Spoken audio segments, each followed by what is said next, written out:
All right, the left, they are resorting to scare tactics ahead of the election. This is nothing more than phony and feigned outrage. You may want to call it, I have a name for it, cheap fake outrage. Take a look.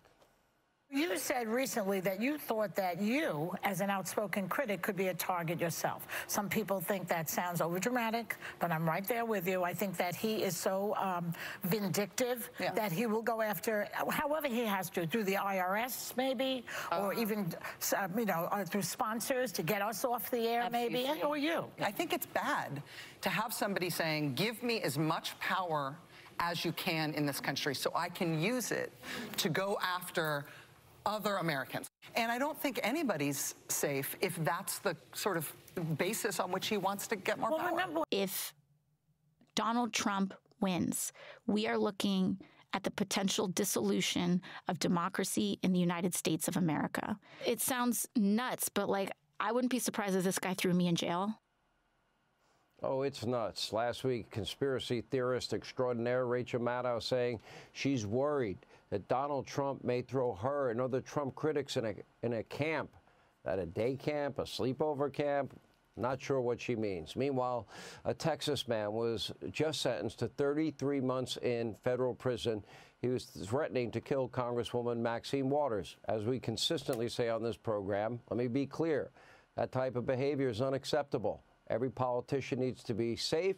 No politician should be threatened or harassed, period. And maybe Congresswoman Waters also needs to tone down her rhetoric. In case you forgot, here's a reminder. Remember, I'll take Trump out tonight. Take a look. And if you see anybody from that cabinet in a restaurant, in a department store, at a gasoline station, you get out and you create a crowd. And you push back on them. And you tell them they're not welcome. And then she said, I'll take Donald Trump out tonight. Here with reaction, Project 21 Chairman Horace Cooper, along with the Tudor Dixon podcast host. Tudor Dixon is with us. Maybe, Tudor, they're just afraid that things that have been happening, if they're worried, Chrissy Teigen is worried that Trump will come after her. Rachel Maddow thinks she'll be put in a camp. AOC thinks she'll be put in jail. Joyless thinks her show will be canceled. I don't even think he knows half these people, number one. And certainly he didn't do it the last time. Are they that fearful? No, he didn't do it the last time, but this is exactly what they are doing. When you hear Joy Behar talking about, oh gosh, I'm afraid that they're going to send the IRS after me. I mean, look what they did to Matt Taibbi. This is the exact kind of stuff they've done to Republicans. They're just talking from a position of knowledge of what they have already done. And let's be honest, The View and Rachel Maddow and all of those people, they're looking forward to this. They've never had as good of ratings as they did when Donald Trump was president. If Donald Trump is president again, they are going to thrive for the next 4 years. And they're starting that ratings play right now. This is like sweeps week for them. They're just going out there and they're planting these seeds and they're like, oh, gosh, watch us because it might not be long. We might be off the air. Yeah, I think so. Horace, what's your take on this? Well, a crack comes to mind. Promise or threat. Is it really likely that we won't see The View or Rachel Maddow anymore?